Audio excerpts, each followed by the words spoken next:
Assalamualaikum warahmatullahi wabarakatuh. Waalaikumsalam warahmatullahi wabarakatuh. Bismillahirrahmanirrahim. Alhamdulillahi rabbil alamin. Allahumma salli wa sallim wa barik ala sayyidina Muhammad wa ala alihi wa sahbihi wa man tabi'ahum bi ihsanin ila yaumiddin. Amma ba'du. Pertama-tama marilah kita panjatkan puja syukur kita kehadirat Allah Subhanahu wa taala yang telah memberikan taufik dan hidayahnya kepada kita semua, memberikan kita nikmat sehat walafiat sehingga pada sore kali ini kita kembali bisa mengkaji kitab Nashihut Diniyah.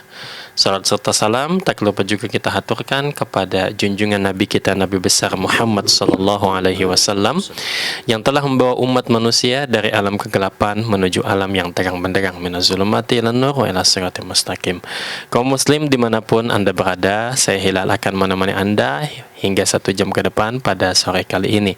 Dan di tengah-tengah kita telah hadir guru kita Habib Muhammad Diauddin Al-Mutahhar. Kita sapa beliau. Assalamualaikum Habib. Waalaikumsalam warahmatullahi wabarakatuh. Gimana kabarnya? Alhamdulillah sehat walafiat. Alhamdulillah sehat walafiat dan penuh semangat. Insyaallah guru kita pada kesempatan kali ini akan mengupas kitab Nashihut Diniyah tentang pentingnya menuntut ilmu. Untuk itu, bila mana ada pertanyaan seputar tema ataupun di luar tema bisa langsung ditanyakan kepada beliau melalui chatting WhatsApp 0821 336 70.000 atau telepon 024 674 6352. Mari bersama kita menyimak paparan dari Romo Habib. Monggo Habib. Bismillahirrahmanirrahim. Alhamdulillahirabbil alamin wa sallallahu wasallam wa baraka ala sayyidina Maulana Muhammadin wa alihi washabbihi ajmain. Subhanaka la ilma lana illa ma 'allamtana innaka antal alimul hakim. Rabbi shrah li sadri wa yassir li amri wa hlul 'uqdatam min lisani yafqahu qawli ma ba'du. Alhamdulillah kita bisa ketemu lagi, dipertemukan oleh Allah Subhanahu wa taala dalam melanjutkan kajian dari kitab Nashihut Diniyah. Setelah di pertemuan terakhir kita sudah membahas atau membaca penjelasan tentang dari Imam Haddad terkait ilmu apa saja yang wajib dipelajari, di mana beliau menyatakan bahwa ilmu yang wajib dipelajari ya cuman rukun Islam aja. Ya, sementara untuk artinya yang wajib secara langsung ya harus alal faur. Tapi muamalat, kemudian munakahah dan juga jinayat ya diwajibkan bagi orang yang mau masuk atau menjalani hal-hal tersebut. Bahkan beliau berpendapat bahwa orang yang belum mampu haji atau orang yang tidak memiliki harta yang wajib dizakati juga belum wajib alal faur ya langsung untuk belajar fikih zakat maupun haji. Jadi bisa dibilang bahwa kita ini hanya diwajibkan menurut pendapat Imam Haddad ini paling tidak hanya 3 aja sebenarnya. Jadi memahami syahadat, ya memahami syahadat, kemudian sholat, kemudian puasa. Karena 3 ini yang memang harus ya, karena syahadat jelas ya, syahadat adalah syarat bagi kita untuk keabsahan ibadah apapun. Sholat tiap hari kita lakukan. Ya, jadi mau dalam kondisi apapun ya, sakit kayak sehat, bisa berdiri ataupun tidak, sholat tetap wajib dilakukan. Sementara puasa pun juga dengan syarat dan rukun yang amat sangat mudah. Jadi itu yang kemudian wajib dipelajari. Sementara zakat kata Imam Haddad kalau tidak punya harta yang wajib dizakati nanti dulu. Masih ditunda boleh. Ya. Haji kalau belum mampu haji nanti dulu. Ya. Boleh boleh untuk menundanya. Bukan berarti sekali lagi nggak wajib ya. Tapi bisa jadi wajib yang faur alal faur yang langsung saat memang mau menjalaninya. Hal tersebut ditekankan oleh beliau bahwa supaya supaya orang nggak salah. Ya. Jangan sampai nanti melakukan hal-hal yang dia anggap itu bukan kesalahan tapi sebenarnya itu salah. Ya. Lebih-lebih lagi kalau melakukan hal-hal yang dianggap bukan kekufuran, ternyata itu adalah sebuah kekufuran. Waliyadzubillah. Maka ilmu-ilmu tadi yang wajib dipelajari. Tapi kemudian Imam Haddad rahimahullah taala di sini menyatakan bahwa ilmu yang saya sebutkan tadi ya itu hanya ilmu yang wajib, di mana di sini beliau menyatakan wa hadza kulluhu fil ilmil wajib alladzi la yas'u ahadan minal muslimin ay yajhalahu. Ya, yang saya sebutkan tentang pentingnya ilmu, jangan sampai orang salah melaksanakan sebuah amalan tadi adalah ilmu yang memang wajib, yang tidak boleh orang tidak tahu. Ya, memang harus tahu. Ya, artinya kehidupan sehari-hari yang Anda jalani harus tahu hukumnya. Ya. Wal ajab annaka tara al-jahil al-maghrur la yafturu an talabi dunya lailan wa nahara. Tapi kata beliau sudah semudah itu bahasanya. Hanya ya bahasanya hanya 3 ini aja dari rukun Islam syahadat, kemudian sholat, puasa, tapi masih ada orang-orang yang justru tetap ya nyari atau ngejar dunia, melupakan atau tidak mengindahkan kewajiban menuntut ilmu tadi. Ya. Ya.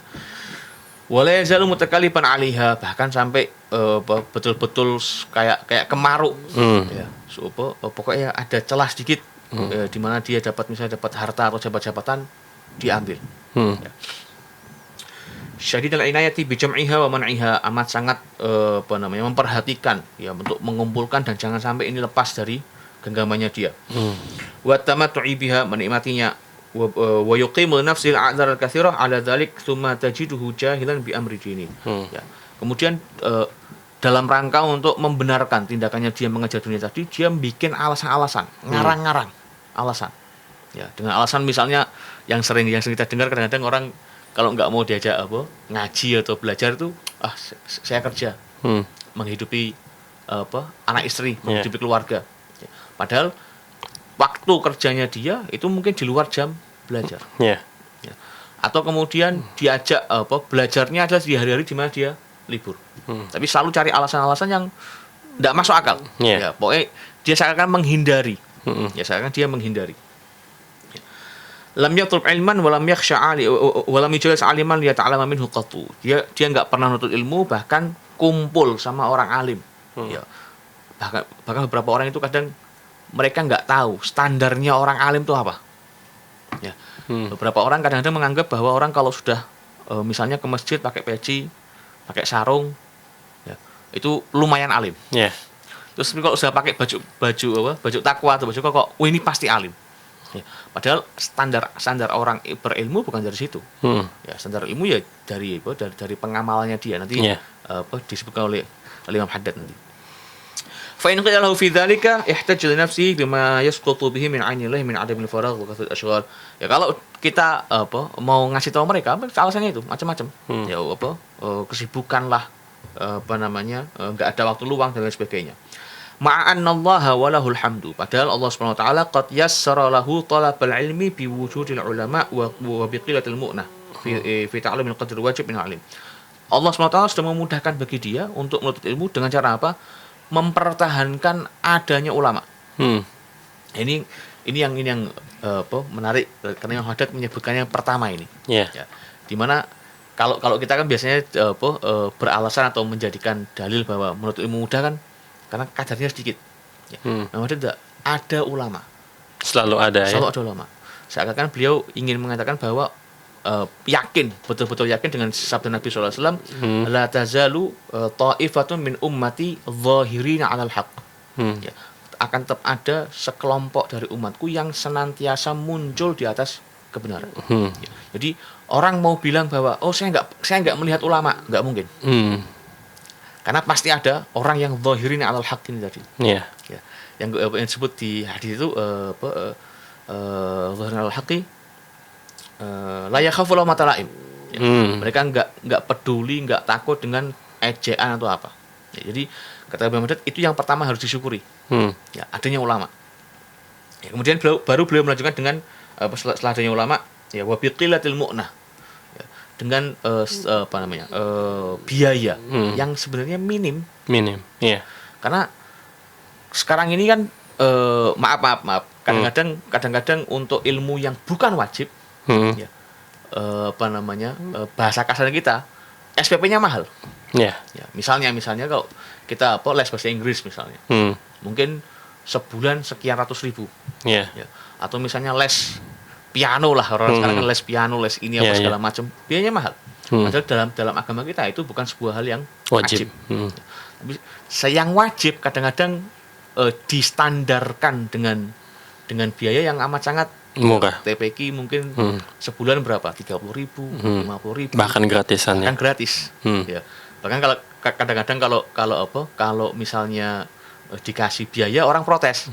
Orang menyebarkan ilmu kok menargetkan biaya. Ini bukan soal menargetkan biaya. Ini adalah pengorbanan seorang murid atau seorang yang menginginkan ilmu ya dengan cara itu tadi salah satunya. Ya, sebagaimana Imam Syafi'i dalam sebuah syairnya menyatakan bahwa lan tanal ilma illa bi sittatin seumbika tusul bebayani dia. Ada 6 perkara yang Imam Syafi'i sebut bahwa dengan 6 ini yang kemudian engkau bisa dapat ilmu. Di antaranya apa? Bulghatun. Bulghatun penyampai. Atau misal atau bahasa kita sekarang kita tadi modal atau biaya yang bisa dia pakai untuk kemana-mana. Belajar ke A, belajar ke B, belajar ke C. Lah mau belajar ilmu wajib itu nggak perlu biaya banyak. Karena cukup itu tadi ya. Kalau dari sisi fikih aja lah. Cukup dengan 3 ini aja. Pokoknya kita belajar syahadat terkait dengan keimanan, kemudian sholat, puasa. Nggak yang kemudian harus belajar sampai faraid, harus belajar muamalah. Nggak, cukup itu aja. Sehingga modalnya sedikit. Ya, secara langsung modalnya sedikit. Modal waktunya sedikit, modal biaya misalnya pun kalau ada SPP juga sedikit. Wa amru dunya ala duddi min dzalik. Tapi kata Imam Haddad, Allah SWT menjadikan dunia ini, kalau orang mengajar dunia itu ala diddi. Berlawanan sama ilmu yang wajib tadi. Kalau ilmu wajib disebut oleh Imam Haddad modalnya sedikit. Dunia sebaliknya. Dunia itu Anda mau jungkir balik kanan kiri, ya segitu. Ya. Atau bahasanya Imam Haddad kalau dalam sebuah syair beliau itu menyatakan alladzi li ghairik la yasul ilaik. Kalau sesuatu tadi sudah menjadi jatah atau takdir untuk orang lain, nggak akan nyampe ke kau. Mau jungkir balik pun nggak akan dapat. Ya. Jadi ini sebaliknya. Jadi sepanjang orang kalau bahasa Imam Haddad ini, kalau orang mau jungkir balik urusan dunia, yang dia dapat ya segitu. Dia mengeluarkan modal seberapa pun ya segitu aja. Ya. Sementara ilmu dengan modal yang sedikit Anda bisa dapatkan kadar atau jatah ilmu yang wajib, yang banyak, yang dengan itu kehidupan di akhirat Anda menjadi lebih cerah, bahasa saya gitu kan, lebih cerah. Surat Al-Ma'idah, "Fala yakadu yanalu min hasya'an yasra illa bi 'usri wa masyaqqatin wa ta'abin katsir." Ya, dunia itu dengan kesulitan, dengan kecapean yang didapat hanya sedikit. Falaysa dzalika illa min mautil qalbi wa hawani amrin al-insan. Itu kata Imam Haddad, orang-orang yang ngejar dunia terus, kemudian juga melupakan urusan agama, itu adalah perkara atau sebabnya adalah mautul qalbi. Hatinya mati. Enggak punya, kalau bahasa sekarang enggak punya perasaan. Ya. Wa hawani amrin al-insan. Rendahnya perkara agama di diri orang tadi. Ini yang agak berat, karena ketika orang sudah meremehkan sesuatu, ya mau ngapain, mau orang sesuatu ini mau di bagaimanapun. Kalau misalnya orang, kalau sekarang bahasa kita lah, orang tidak suka sama misalnya pete. Ya, pete itu mau diolah sambal apa kayak atau di sayur apapun, orang juga tidak akan mau. Ya orang sama, orang yang sudah merendahkan juga begitu. Kalau sudah rendah ya nggak akan diperhatikan. Waqilatul ihtifal bi amril akhirah. Ya, dan juga ketika perhatiannya dengan urusan akhirat amat sangat sedikit. Itu yang menyebabkan kemudian dia fokus kepada dunia, melupakan belajar tentang ilmu. Fa innahu yara hajatahu ila mata'id dunya dhahiratan hadirah. Dia melihat kebutuhannya di dunia ini saat ini harus ada. Seakan-akan kalau tidak makan hari ini mati. Ya. Sementara urusan akhirat dia pandang ya wa yara hajatahu ilal ilmi fa'idah ghaibah, atau urusan ilmu dia pandang itu nanti. Bisa nanti, bisa ntar, bisa ini. Ya. Li'annahu la yahtaju ilaihi wa la ya'rifu manfa'atahu illa ba'dal maut. Kata Imam Haddad, ya ilmu ini enggak bisa diketahui manfaatnya kecuali setelah meninggal. Ya, pada umumnya bukan cuma ilmu sih, apapun. Sebagaimana dalam sebuah hadis Nabi SAW menyatakan, ya an-nasu niyam, manusia ini terlelap, tidur. Wa idza matu intabahu, kalau sudah mati baru mereka sadar. Jadi godaan-godaan dunia ini membuat kita terlelap dengan enaknya. Ya. Ini bukan hanya ilmu tapi apapun. Tapi yang memberikan manfaat tentu ilmu. Ya, yang memberikan manfaat tentu dengan ilmu. Wa huwa qad nasiyal maut wa nasiya ma ba'dah li ghabatil jahli 'alaihi wa faqdil ilmi 'indah. Tapi orang yang ngejar dunia tadi dia sudah lupa mati. Ya, bahkan seakan-akan dia tidak akan menghadapi kematian. Ya, waliyadzubillah. Itu karena li ghabatil jahli 'alaihi. Karena dia ketidaktahuannya dia. Hmm. Atau bahasa kita mungkin dia tidak yakin bahwa di dunia ini setelah dunia ini ada kehidupan lain. Wa sahibu hadzal wasfi minal ladzina qala Allah ta'ala fihim, dan orang-orang yang seperti ini adalah masuk kategori yang Allah firmankan dalam Al-Qur'an, walakin aktsaran nasi la ya'lamun. Tidak banyak orang yang tahu.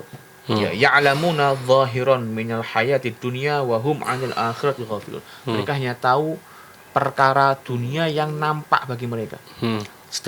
Dan kemudian mereka lalai dengan kehidupan akhirat. Ya. Qala Hasan al-Basri rahimahullah, ya, Sayyidina Hasan al-Basri seorang tabi'in menyatakan, ya, ya'khudhu ahaduhum ad-dirham 'ala dhufrih fayukhbiruka bi zinati. Ya. Orang kalau sudah bolak-balik atau fokus dengan dunianya dia, kata Imam Hasan al-Basri, seakan-akan kalau engkau kasih 1 koin dirham, ya, pegang aja, itu dia bisa tahu beratnya berapa nih. Kalau sekarang bilang berapa gram, Ya. biasanya cuman megang gini aja, sekian gram. Ya, saking ahlinya dia. Ya, saking ahlinya dia. Tapi kata Imam Basri, walau sa'altahu an syurutit thaharah was shalah lam ya'rif syai'an minha. Orang seperti itu yang ahli sampai cuman megang aja dia tahu. Ya. Tapi kalau engkau tanyai syaratnya sholat apa, syaratnya bersuci apa, tidak tahu sama sekali. Ya. Lihat bila ini sebuah ironi, ya, yang dengan kata Imam Haddad, ya ini efek dari orang-orang yang tidak tahu atau tidak yakin bahwa kehidupan akhirat itu ada. Ya. Wa 'ala jumlah fal jahlu ra'sus syururi wal balaya kulliha fid dunya wal akhirah. Kata Imam Haddad, ya, poinnya adalah orang al-jahl, ya, orang enggak tahu, lebih-lebih lagi enggak mau tahu. Itu adalah ra'sus syurur, ya. Pokoknya keburukan wal balaya dan berbagai macam musibah di dunia wal akhirah. Ya, di dunia maupun di akhirat. Karena orang enggak tahu, seperti yang kemarin sempat saya ceritakan, ada orang yang enggak tahu bahwa sholat itu tidak perlu untuk bawa pisau. Yeah. Tapi kemudian dia bawa pisau. Tidak penting dan bukan sebuah hal yang menjadi rukun syaratnya sholat. Ya. Itu kalau sebatas itu aja nggak ada masalah. Tapi kalau misalnya dia sampai meyakini, ya, bahwa hal-hal yang jelek atau hal yang tidak masuk akal sebagai rukun dan syaratnya sholat, maka itu menjadi hal yang memalukan bahasanya. Ya. Memalukan. Ini sholat ini kan ada syarat rukunnya, kok sampai orang itu salah. Bahkan hal yang kecil aja. Sebagaimana diriwayatkan bahwa satu sahabat ini ada satu sahabat masuk ke masjid, dia sholat. Yeah. Entah ini sholatnya sholat wajib atau sholat sunnah, ya. Cuman artinya orang ini sholat. Terus setelah salam, ya, terus Nabi bilang sama orang ini, Yeah. ya fulan, qum fasolli. Ya fulan berdiri, sholat lagi. Orang ini, diperintah sama Rasulullah, sholat lagi dia. Sholat lagi, salam, Rasulullah bilang lagi, ya fulan, qum fasolli. Qum fa innaka lam tusolli. Yeah. Ya, bangun lagi, kamu belum sholat. Sholat lagi dia. Ya, sampai 3 kali kan ceritanya sholat ini. Yeah. Setelah yang ketiga ini, dia salam, terus Nabi bilang lagi, qum fa innaka lam tusolli. Kau ini belum sholat. Terus sahabatnya, ya Rasulullah, inni la uhsinu ghairaha. Ya Rasulullah, aku ini nggak bisa lebih baik daripada yang sudah aku lakukan. Ya. Terus baru Nabi menjelaskan bahwa kalau engkau sholat, ya takbir, kemudian baca ini, kemudian nanti ruku, kemudian dan sebagainya. Farka hatta tatma'inna raki'an. Kemudian wa'tadil hatta tatma'inna mu'tadilan, dan seterusnya. Yang kemudian para ulama menyebutkan bahwa di antara makna hadis ini adalah orang tadi salahnya bukan di gerakan, tapi salahnya di tumakninah. Yeah. Ya, salahnya di tumakninah, sehingga dilihat oleh Nabi bahwa orang ini kekurangan 1 rukun dari sholat. Nah, kemudian oleh Nabi bangun, suruh ulang lagi. Nah, orang yang misalnya sudah usia sekian dan lain sebagainya, kok sampai nggak tahu bahwa tumakninah itu sebuah rukun sholat, itu kan sebuah hal yang amat sangat memalukan itu tadi, ya. Maka yang Haddad ra'sus syurur itu sebuah pokok dari segala macam keburukan di dunia maupun di akhirat.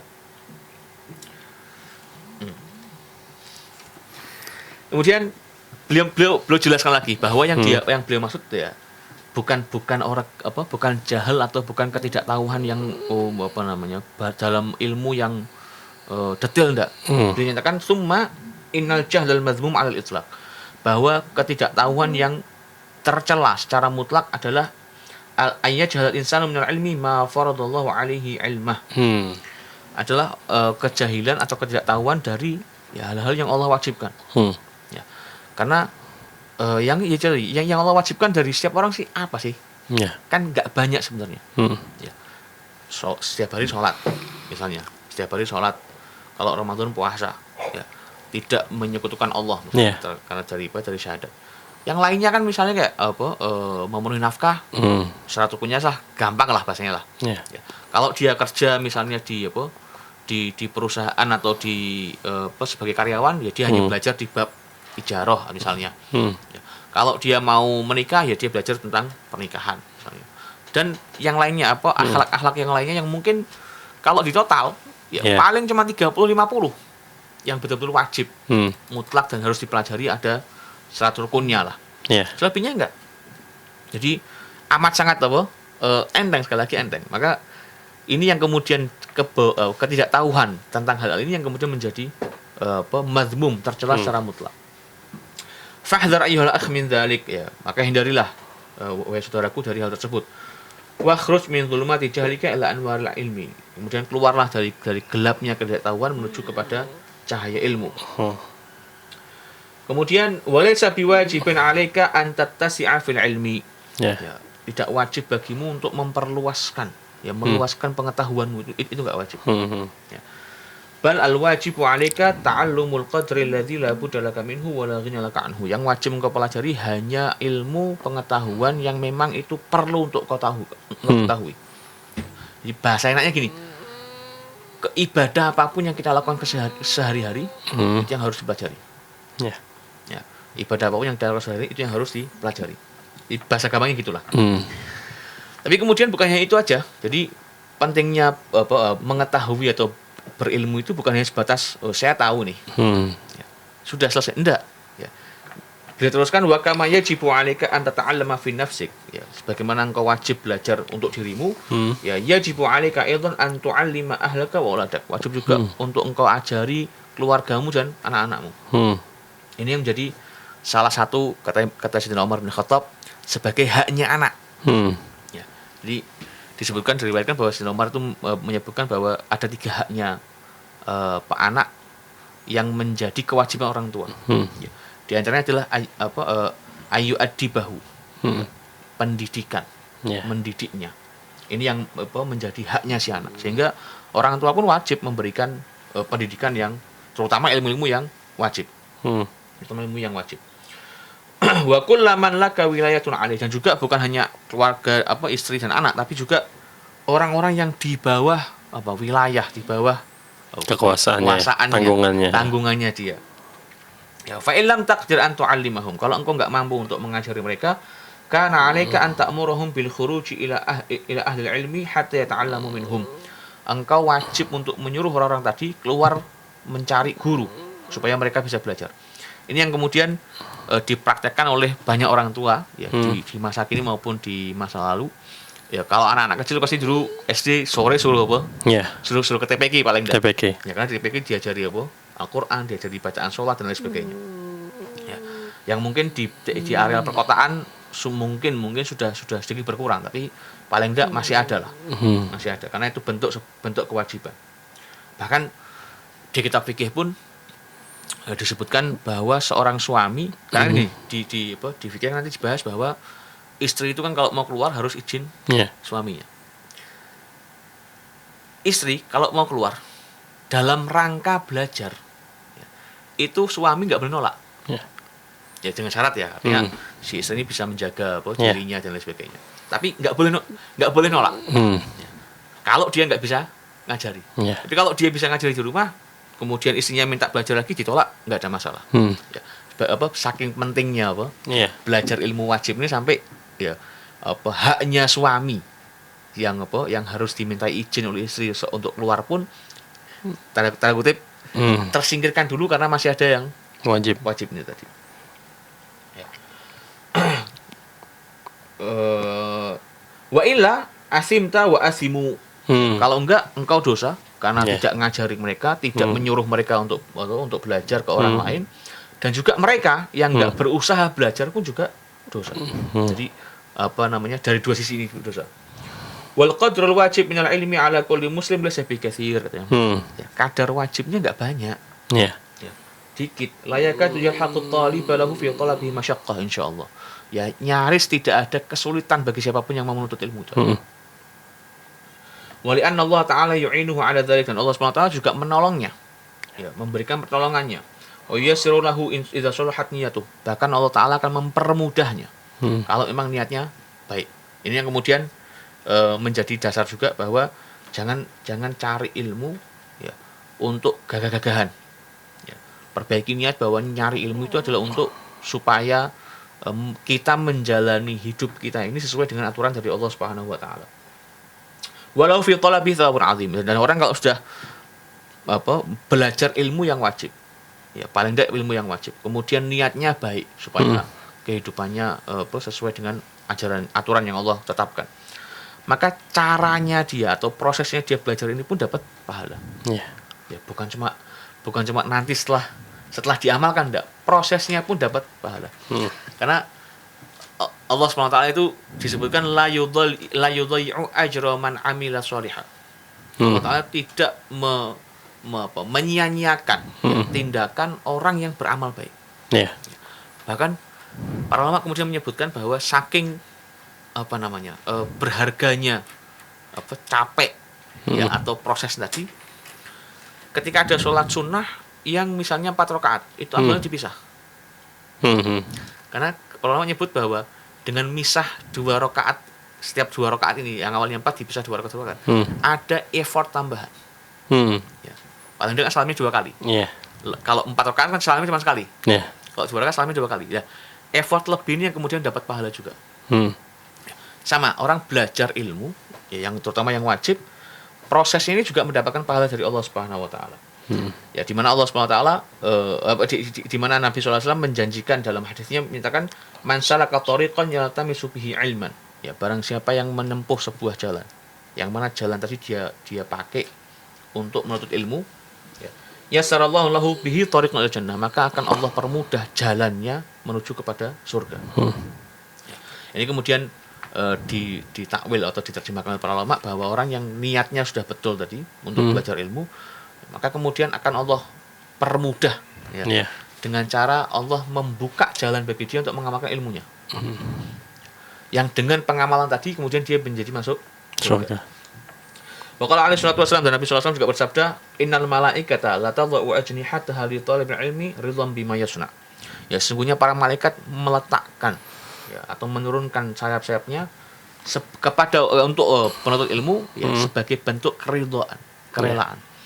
Ini juga sama ditakwil oleh para ulama, ada yang menyebutkan itu hakikat. Ya, memang betul-betul kalau kita bisa ngelihat ini ya, malaikat pun menundukkan ya, memayunginya ya, menundukkan sayapnya sebagai bentuk penghormatan kepada penuntut ilmu. Ada yang bilang enggak, ini majas. Majas betapa ilmu ini sangat agung sampai diibaratkan malaikat pun ya, sosok yang tidak pernah berdosa pun itu menghormati ya, mencintai orang-orang yang menuntut ilmu. Bahkan alaihi salatu wasallam dan Nabi sallallahu alaihi wasallam juga bersabda, huduru majlis ilmin, ya, menghadiri sebuah majlis ilmu, afdalu, lebih baik, min sholati alfi rakaat, dari sholat 1000 rakaat, wa iyati alfi marid, menjenguk 1000 orang sakit, wa huduri alfi janazah, menghadiri takziah ya. Takziah 1000 kali jenazah. Ini menarik karena seakan-akan ibadah di sini kan diibaratkan ibadah ini seakan nilainya kecil dibanding menuntut ilmu tadi. Tapi hal yang masuk akal ketika ini dimaknai dengan hasilnya, efeknya. Karena ibadah sholat misalnya, efeknya kembali ke siapa? Ke pelakunya aja. Menjenguk orang sakit, efeknya yang senang misalnya ya mungkin orang yang jenguk sama orang yang dijenguk, cuma 2 orang. Ya. Efek dari menghadiri atau takziah, mungkin yang senang yang takziah, ya. Kemudian keluarga yang dari orang yang meninggal senang, udah itu aja. Tapi kalau ilmu ini ya yang dia pelajari dari hasil hadir sebuah majelis ilmu ini, kemudian dia pakai, ya, dia amalkan. Ya. Bahkan kemudian kalau dia pulang diajarkan ke keluarganya, yang kemudian nanti turun ke anaknya dan sebagainya. Ya. Ya, maka pahalanya menjadi lebih banyak. Ya. Dimana Nabi SAW menyatakan bahwa di antara hal yang tidak akan terputus dari seorang manusia au ilmin yuntafa'u bih, ilmu yang bermanfaat. Jadi ini bukan poinnya, bukan berarti cuma duduk tok di majelis ilmu kemudian nggak usah sholat 1000 rakaat atau enggak, tapi efek yang bisa kita dapatkan, hasil yang bisa kita dapatkan dari menuntut ilmu ini bisa jadi lebih besar manfaatnya daripada 1000 rakaat dan lain sebagainya tadi. Ini yang kemudian kalau bahasa kita disebut dengan amal muta'addi. Ya, amal yang efeknya bukan hanya kita yang menerima, tapi orang lain juga yang menerima. Di mana di antara bentuk amal muta'addi, kisah masyhur terkait Imam Syafi'i sama Imam Ahmad bin Hanbal. Dulu kayaknya pernah itu ya. Pernah saya ceritakan. Ya, poinnya adalah di situ Imam Syafi'i tidak tidur malam hanya dalam rangka memikirkan sebuah hadis. Di mana dari hadis ini disebutkan saya menghasilkan 70 pemahaman atau 70 pengetahuan, 70 ilmu. Sementara Imam bin Hanbal semalaman itu hanya ibadah, ya, baca sholat, baca wirid lah, atau baca Quran atau apapun itu. Lalu kemudian Imam bin Hanbal mengagumi atau mengakui bahwa aku ya beribadah masih untuk diriku sendiri. Sementara guruku Imam Syafi'i ya menghabiskan malamnya untuk memberikan manfaat kepada orang lain. Ya. Ini yang kemudian menjadi penting, bahwa jangan kemudian ilmu itu untuk dirinya sendiri itu tidak disebarkan, enggak. Ya. Ilmu itu disebutkan para ulama ya semakin sering disebarkan semakin bertambah. Ya. Jadi sampai disebutkan bahwa zakat as-shadaqah itu zakatul amwal. Ya, bersedekah itu zakatnya ilmu. Zakatnya harta. Zakat harta. Ya. Sementara at-ta'lim, mengajarkan, itu zakatul ilm. Dimana kalau di harta kita yakin bahwa harta yang kita keluarkan tidak mungkin berkurang, pasti akan bertambah. Ilmu pun juga begitu. Semakin sering kita sebarkan maka semakin bertambah. Ini yang kemudian ditekankan oleh Imam Haddad, ya sekali lagi, bahwa ilmu yang wajib dipelajari nggak banyak. Ya. Tapi juga kemudian jangan lupakan bahwa kita ini punya tanggungan sosial bahasanya ya. Bahwa ilmu yang kita dapat ini juga harus disebarkan. Jangan mandek. Ya, jangan kemudian pokoknya aku harus belajar, yang lainnya serah. Enggak juga. Ya sebisa mungkin kita ajak mereka, kita beritahu dan lain sebagainya. Dan juga mengingat bahwa ilmu ini kemudian memberikan prosesnya mendapatkan ilmu aja sudah mendapatkan keistimewaan seperti ini, maka bagaimana nanti dengan hasilnya? Ini yang perlu diperhatikan. Mudah-mudahan kita termasuk orang-orang yang berilmu, yang betul-betul berilmu dan sekaligus mengamalkan ilmu. Amin ya rabbal alamin. Allah a'lam bishawab.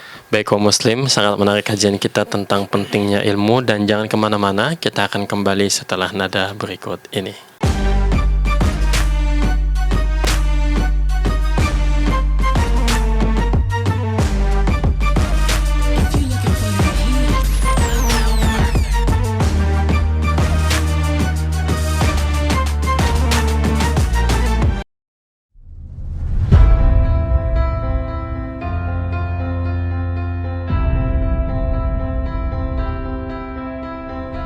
Masjid Agung Jawa Tengah kini hadir dengan berbagai pelayanan dan fasilitas yang membanggakan. Berdiri di pusat bumi Jawa Tengah, masjid ini semakin kokoh menciarkan ajaran agama Islam, tidak hanya di kancah lokal dan nasional, tapi juga internasional.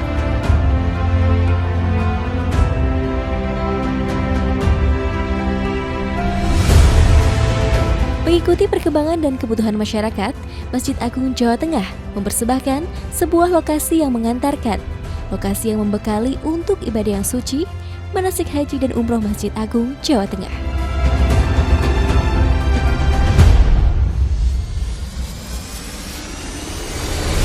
Dilengkapi replika bangunan Ka'bah, Bukit Safa dan Marwah, beserta area manasik yang luas, Maka, lokasi ini tepat untuk menjadi pilihan Anda melakukan proses manasik sebelum melaksanakan ibadah yang suci.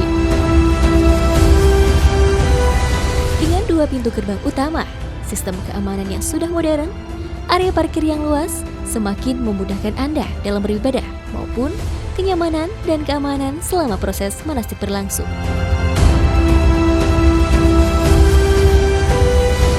Hal penting lainnya adalah kemudahan akses untuk penginapan Hotel Geraha Agung, akses oleh-oleh Semarangan dan Jawa Tengah, tempat beribadah yang nyaman, juga akses wisata kota Semarang untuk sekedar memanjakan mata, menikmati hamparan kota dari atas menara.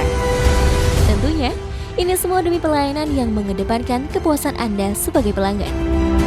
Dengan berbagai macam kelebihan tersebut, maka lokasi manasik di Masjid Agung Jawa Tengah layak menjadi pilihan Anda sebelum melaksanakan ibadah yang suci ataupun untuk proses pendidikan putra-putri kesayangan.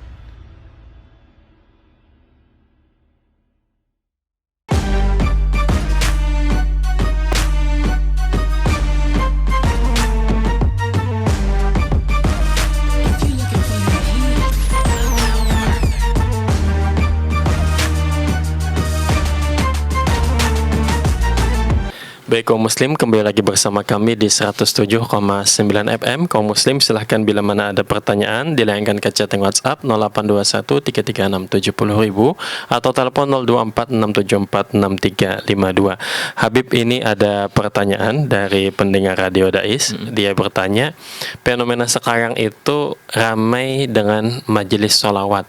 Jadi kalau majelis salawat penuh, tapi kalau majelis ilmu itu cenderung sedikit. Nah ini bagaimana, Bib? Ya sebenarnya nggak ada yang salah sih, mau majelis sholawat atau mau majelis ilmu sama-sama kebaikan, karena ilmu itu juga kebaikan, sholawat juga kebaikan. Hanya dalam konteks sholawat yang dimaksud sama antum ini kan acara maulid misalnya. Abu Yazid Muhammad Maliki dalam Mafahim menyebutkan bahwa momen maulid ini adalah momen di mana orang ini banyak berkumpul. Ya, banyak berkumpul itu yang justru harus dimanfaatkan ya, para dai atau para orang alim untuk share ilmu, share ilmunya ya, di sela-sela maulid. Maka kemudian kita lihat bahwa hampir tidak ada satupun acara pembacaan maulid misalnya di dunia ini itu kecuali pasti ada ilmu yang didapat, maidhahnya. Ya. Tentu nanti kalau diperbandingkan dengan misalnya majelis ilmu yang betul-betul mengkaji teori misalnya soal sholat lah atau istinbat dalil dan lain sebagainya, berbeda jauh. Tapi paling tidak kosong sama sekali. Bahkan misalnya pun majelis maulid tanpa hal itu pun juga itu sudah hal yang bagus. Karena paling tidak dalam majelis maulid orang berselawat. Dan dalam konteks kalau orang Arab bilang ahsan min masyi.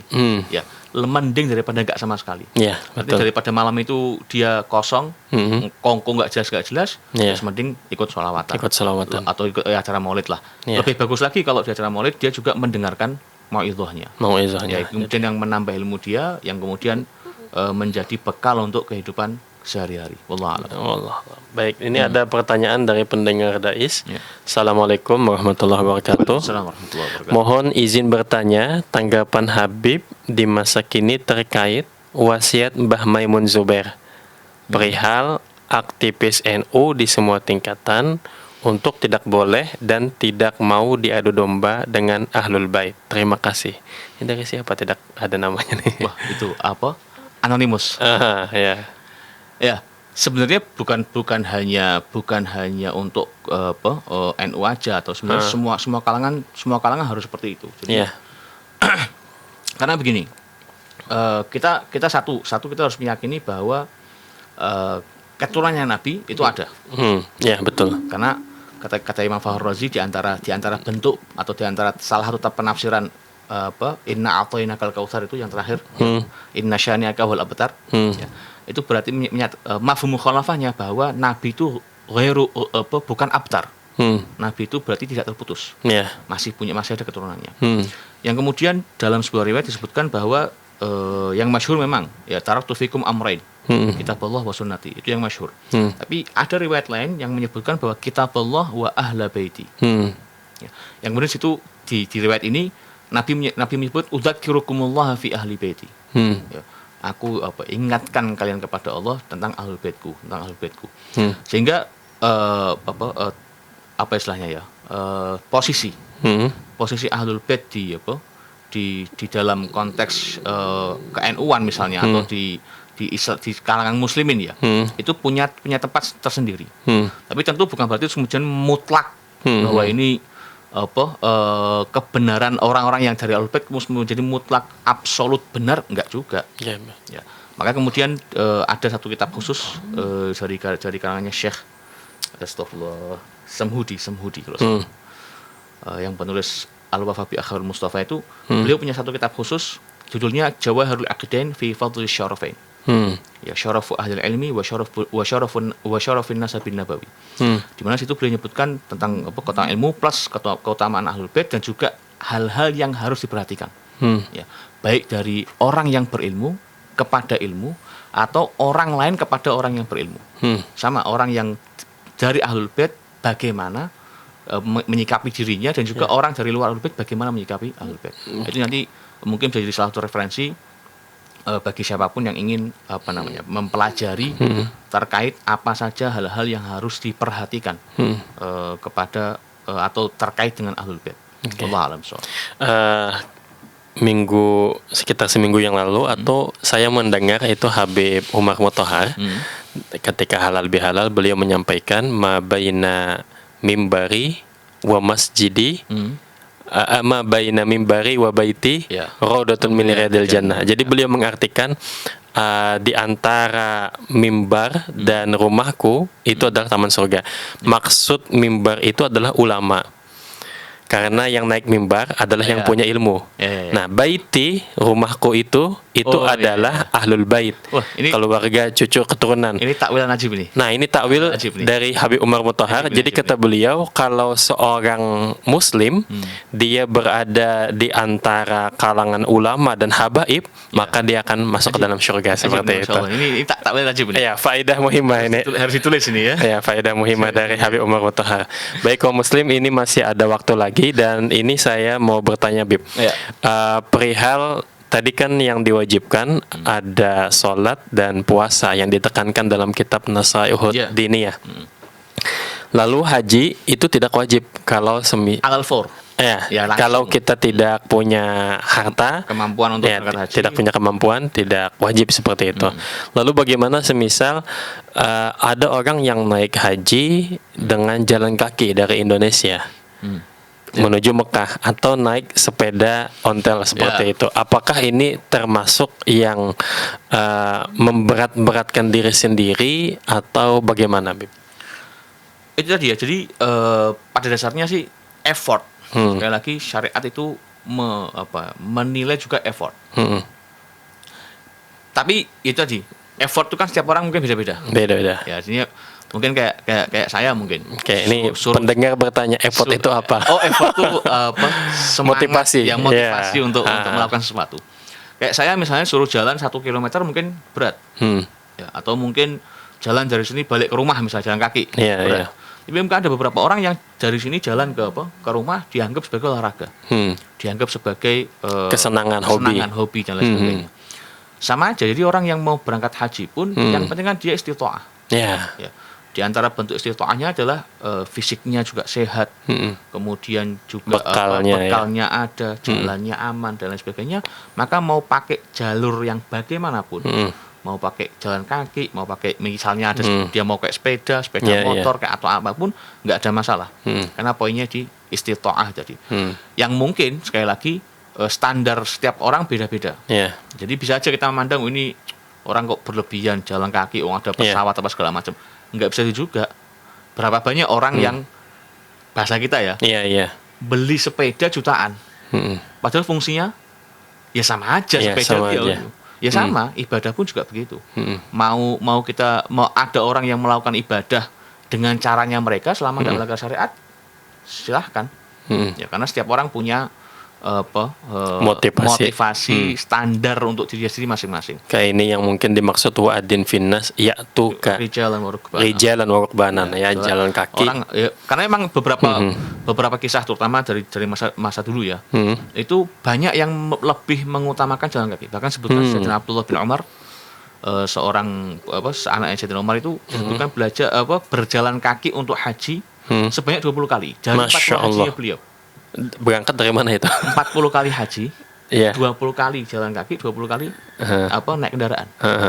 Ya dari Madinah, Iya, dari Madinah. Tapi Ya. artinya effortnya beliau sampai seperti itu. Jadi nggak ada masalah sih. Iya, iya. Jalan kaki boleh selama dalam pakem yang tidak melanggar syariat, yang kemudian standarnya dia juga itu bukan yang melebihi batas kemampuannya dia, ahlan wa sahlan. Oke, baik. Kaum muslim, tidak terasa kita sudah berada di penghujung acara, dan untuk menambah keberkahan majelis kita, majelis ilmu, majelis yang penuh berkah, kita mintakan doa dari Habib kita. Monggo, Bib. Bismillahirrahmanirrahim. Alhamdulillah rabbil alamin. Allahumma shalli wa sallim barik ala sayyidina Muhammadin wa alihi washabbihi ajmain.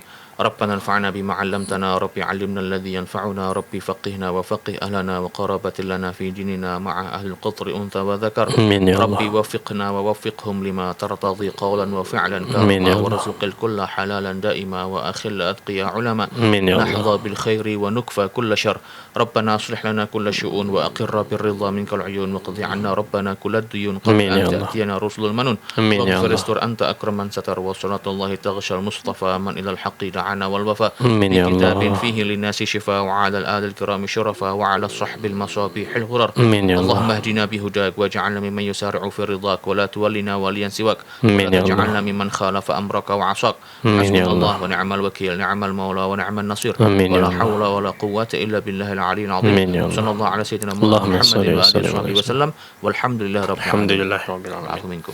Demikian kaum muslim, saya Hilal mohon undur diri. Terima kasih atas segala perhatian dan kerjasamanya. Wallahul muwaffiq ila aqwamit thoriq. Wassalamualaikum warahmatullahi wabarakatuh. Waalaikumsalam.